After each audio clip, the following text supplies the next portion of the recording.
Hi there.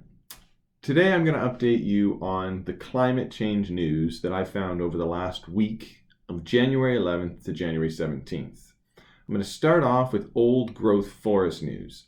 Now, the first big thing that I discovered was out of Alaska, where the US government has opened up more than 9.4 million acres of the Tongass National Forest to industry activity.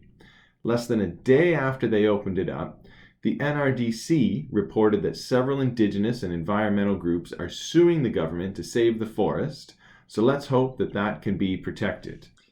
Meanwhile, in British Columbia, old growth forests are also under threat. BC has approved the logging rights for the last old growth forest ecosystems, and not only are the province's oldest trees under threat, but their watershed sentinel also reported that there's a death spiral for spotted owls. Because their extinction is looming, the saving of the old growth forests in BC is the only thing that can also save the spotted owls. On a positive note, from Prince George, the forestry industry has just negotiated with local indigenous groups through a council so that they can actually protect old growth cedars larger than 385 centimeters or larger than 265 centimeters in diameter for the red and the yellow under sacred rights. So this is a big thing because a lot of the trees that you see dismantled in BC are actually of a massive diameter.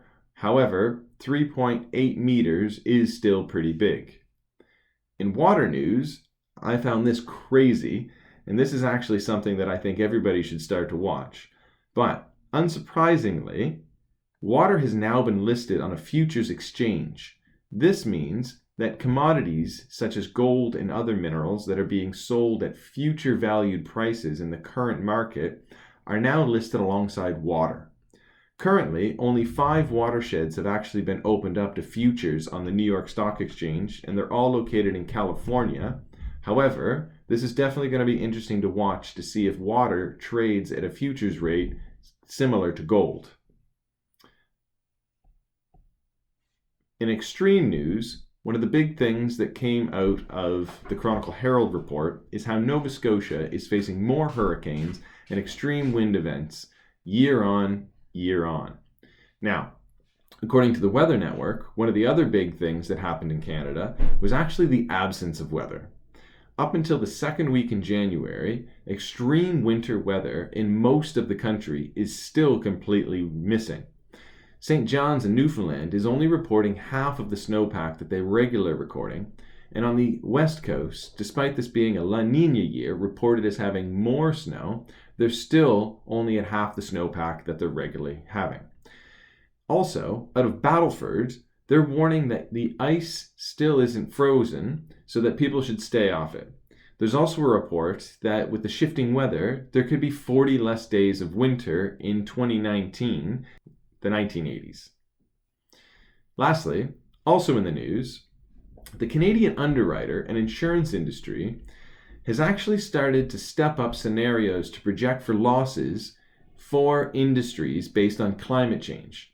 Now, as I read through this, it was unclear whether this is going to support industries for government lack of involvement or if this was actually going to be a financial institution implementation for humans or the environment. So that's important to watch. And lastly, something related to spies. The Baltimore Sun and the New York Times are reporting that data released from the US spying in the Cold War Eastern European is now being used to track the actual increase or decrease in forests in those areas. So all of these links I'll post along with this video, but those have been the interesting climate change news articles over the last week. There's a lot more out there, so stay tuned, and next week I'll report even more. Have a good one.